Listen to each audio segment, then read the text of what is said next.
What bird has the most elaborate, the most complex, the most beautiful song in the world? Well, I guess there are lots of contenders, but this bird must be one of them.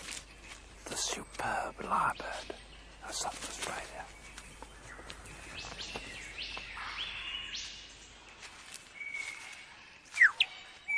To persuade females to come close and admire his plumes, he sings the most complex song he can manage, and he does that by copying the songs of all the other birds he hears around him, such as the kookaburra.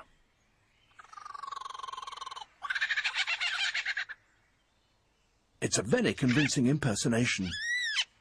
He also, in his attempt to outsing his rivals, incorporates other sounds that he hears in the forest.